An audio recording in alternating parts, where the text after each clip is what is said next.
Hey guys and gals, Insomnia from UnrealTech.net, a division of BlenderTek.com here. Sorry about no videos or returned emails lately.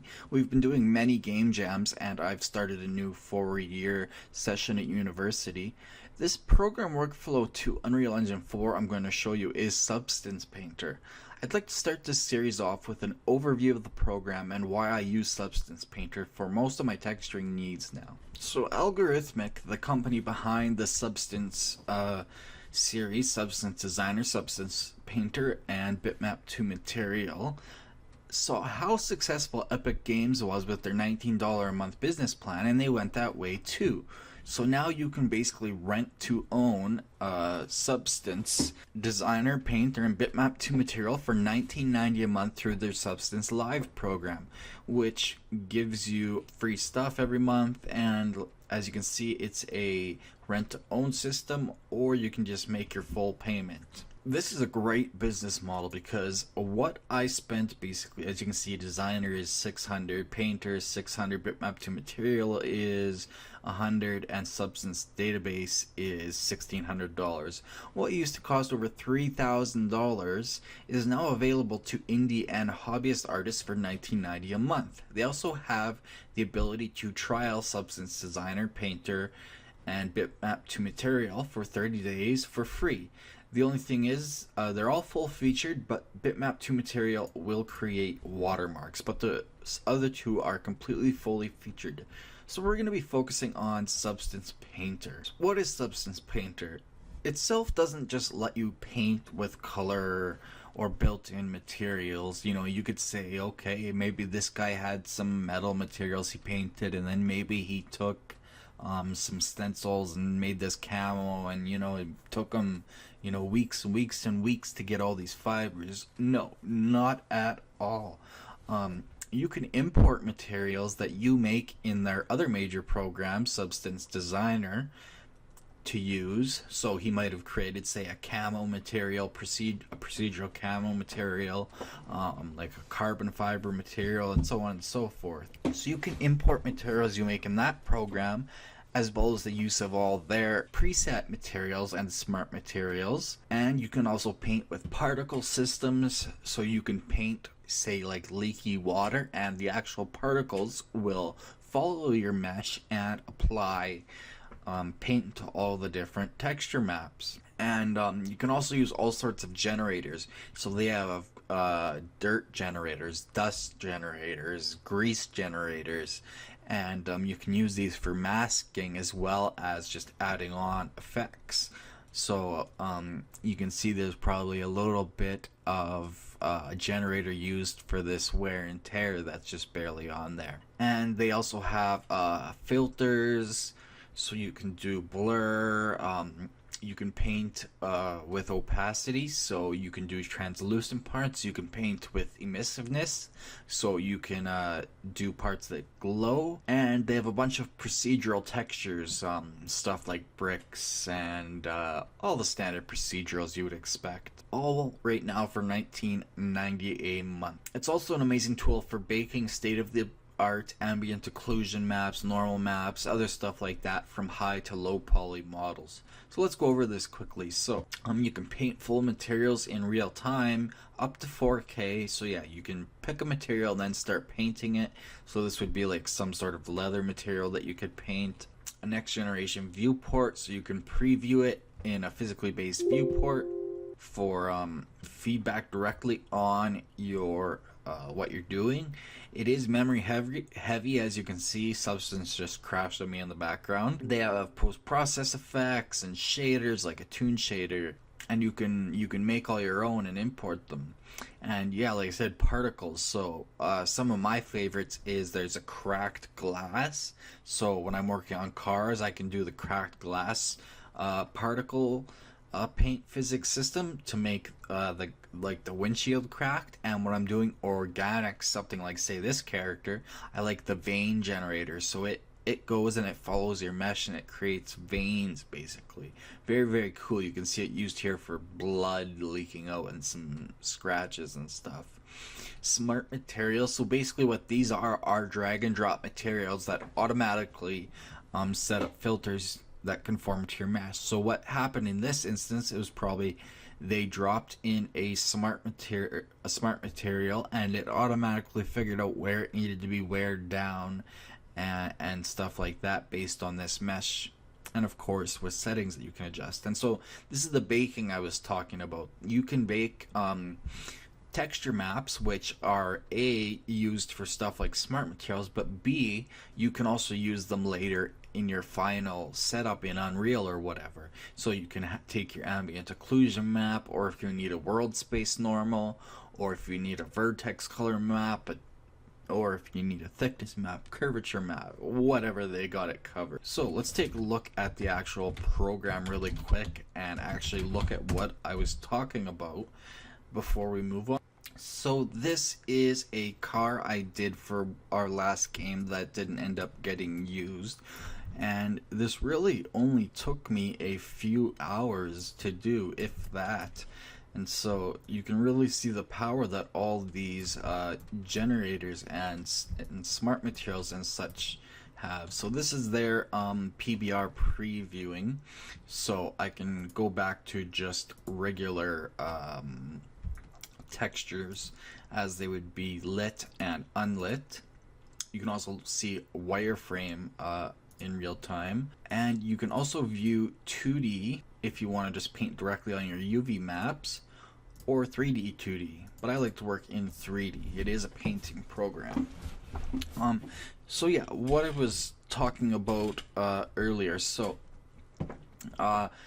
non-destructive. So what that means is right now I'm in 1024 and everything looks great. If I bump it down to 128, it'll take a second to recalculate.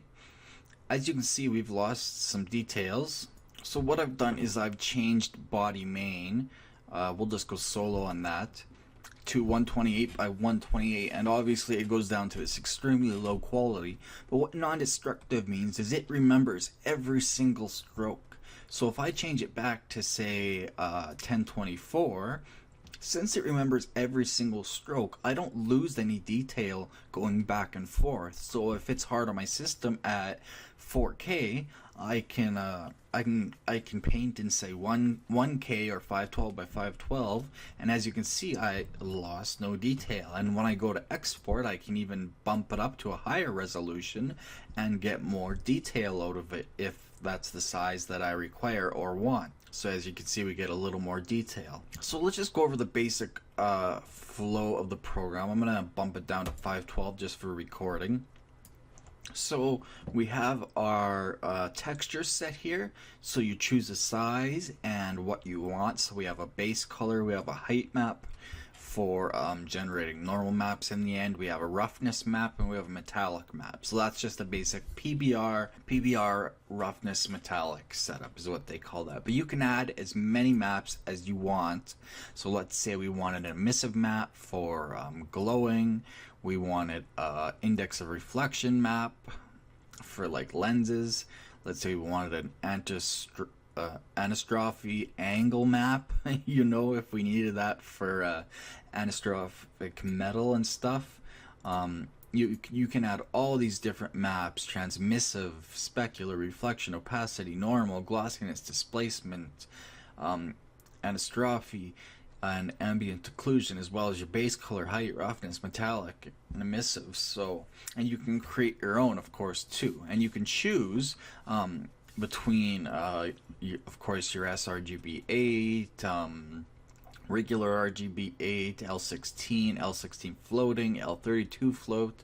Like for example, your height map, for example, doesn't need red, green, and blue. It just needs a grayscale map or whatever. But anyways, moving on. So you have additional maps. So for this specific material, body main, so this part of the mesh, it's a material. I've unwrapped this part of the mesh and applied this material to it. That's why I have this body main here. As you can see, I have all these different materials applied to different parts of the mesh and unwrapped separately. So what it does is it bakes it for each part of it. So I go into the bake textures, which I'll get into the next video, and you choose your mesh, or if you're working if you're working in a low poly model and you want the details from the high poly, you can import your high poly here and bake. So you bake out a normal, a world space normal, an ID map, identification map, which is for masking, an ambient occlusion map, which you know, a curvature map that tells you about convexity and concavity of the mesh, a position map, which tells you the X, Y, Z world space coordinates of all points on the mesh, and a thickness map which averages directions opposite to the normal. So it's like the ambient occlusion, except it casts rays in the opposite direction of the surface normal. So basically backwards of the surface. And you can choose an output size, again up to 4K, and it's got some settings for some of them. So that's why this ambient occlusion map is great. You can bump the secondary rays way up to get super high quality. You wouldn't do that for your workflow, but you would do that afterwards to get an AO map. And you could bake a super high quality one. It creates absolutely great maps. You can see the ambient occlusion maps it bakes are just beautiful. Even the normals that it bakes are just great. And of course you have your thickness maps and position and all sorts of things. So yeah, you have texture baking, and then we have our textured list. So this is our actual materials that we're working with, and we can choose a different mode: unlit, lit. Of course we can go back to material. We can also go between different channels. So that was our base color. Here's our height map. Here's our roughness. So remember, we have all these set up, and here's our metallic. And if we added a emissive, for example, for glowy stuff, we can go to the next channel and we would have emissive. So we could start painting emissive stuff, obviously. Yeah, so moving on, we have a log and some post effects, so you can add anti-aliasing on, tone mapping, depth of field, etc, etc. And so here's your tool shelf. I want to talk about the layers here. So you have layers just like in Photoshop.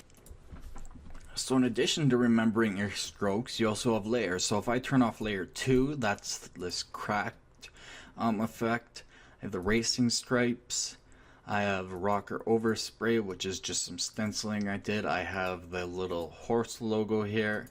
I have a fill layer, which is has a grease mask, you can see, which is an automatic mask that I added. And we also have this machinery smart material, and that is the core of it. So as you can see, beforehand it had no texturing, but once I added the machinery smart material, it knew where to add rust and where to add paint. And of course I can adjust that manually, but it's pretty good for automatic. Moving on to our tool shelf, we have alphas. So obviously alphas for your brush. So if I was to begin painting, I have my brush, and so you can choose a brush and an alpha, and so obviously that's gonna set up your alpha on your brush. You have procedurals, again I said, like anisotropic, bricks, fluid, characters, all sorts of things for doing stuff that would require, like here we have different weaves and wood fibers and stuffs. We have generators, dirt, dripping, rust, dust, edge wear, ground dirt, grease, paint wear, etc, etc. So generators, you can use textures. Those are the ones that got baked, but you can also import textures such as this Mustang logo, and then I could use that as a stencil, for example. So if I drag this into the stencil here, as you can see, we get the Mustang horse, pony, whatever you want to call it. And then if I was to start painting on a new layer, as you can see, it paints only where the stencil is, and I can adjust that obviously to wherever I want. So that's very useful for getting some cool looks. Onto filters, so you have blur, high pass filter, you have grease, plastic, rust weathering, sun bleaching, stuff like that. So there's some interesting things there. You have shaders, so pixelated, tune, so we could use a different setup than what we're using right now, which is obviously just PBR metal roughness. If we go into the material, we can see it's a PBR metal rough, but we can change it to, you know, pixelated. And again, I'm at a lower quality, pixelated, tune shader, and they have this all built in. So you can get some different looks and just export it right out. But if you don't want that, you just move straight back to your PBR setup of choice. And so you have particles, which are the most fun, so you can use actual physical particles to paint. I'll show you that in a minute. And you can use all of these to set up presets. So we have some presets. We have all these different brushes, so we have, you know, fibers and scratches and cotton and dirt and whatever. We have particles. So this is the cool thing. So I'll take fire for example. Where are you? Or I'll take veins. This is a cool one. So all I do is I click, and as you can see, it wraps around my mesh, finding which direction it should go to paint what it thinks are veins and my white color that I've chosen. And so yeah, stuff like organic spread. Again, I'm working on a very low texture size, and so here it is, fire burn. So that's a very cool one. You can see the particles move and follow your mesh, and they get stuck and they apply it realistically. And then we have a few tools: bullet impact, frost, fur, metal stitches, and this looks better in material mode, obviously, bolts and screws. And so you can, again, these are presets and you can make your own, obviously. And then we have material. So this is all the stock materials it ships with, which cover most of your needs. And of course you can always make your own in Substance Designer. So I can go in, I can paint, and at any time I can just choose a different material to paint with. So right there's backpack painting. Here's pine bark. All I gotta do is drag and drop and then start painting. Done deal. And then we have smart materials. These are drag and drop into the layer panel, and based on those maps we baked, so you can see if we go to one of the, oh, this one's a very simple one, but if we go to machinery back here, it has a mask builder, and we'll go to the grease. It uses the thickness map to find out where to apply grease, more or less, and the mask builder, it uses all of these to find out where to build the dust mask. So very, very powerful. So yeah, that is Substance Designer or Substance Painter, sorry, in a nutshell. So to begin working with Substance Painter, you won't need a graphics tablet. A mouse works just as well, and there really isn't any or much options for graphics tablet, but a tablet does help, especially if you've got a background using physical paintbrushes. Now, one word of warning that I've already mentioned a few times: it is very heavy on memory. Working at any size above 1024, 1K, in material mode on a high poly model, say over 50K triangles, it's gonna be crashing constantly if you don't have more than 8 gigabytes of RAM. So you'll often be painting in a lower size and then going back to look at it. So it is very, very memory expensive. So anyways, with that said, sorry for the long introduction video. In the next video we'll actually get started learning it and using it. So don't forget to subscribe, and I'm sure you'll see social media links on the screen if I remember to put them on, as well as my new intro videos. So remember, create your way.